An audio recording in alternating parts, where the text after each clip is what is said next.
Today let's talk about the Tibetan Prayer Flags. If you have been to Ladakh, Himachal Pradesh or any of the northeastern states, then you must have seen them. In the local language, these are also called Lungta, which means a fast horse.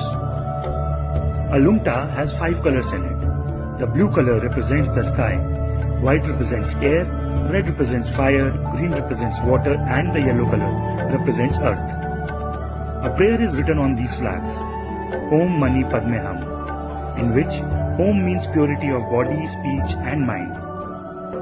The word money represents jewellery. Just as jewellery removes the sorrows of a poor person, similarly the obstacles in the mind are removed. Padme means lotus, a flower that blooms in the mud. And then Hum, which means the union of our body, speech, mind and intellect.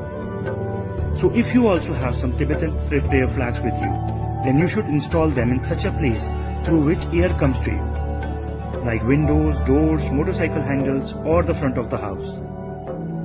It is believed that the blessings of the mantras on these flags reach you with the wind.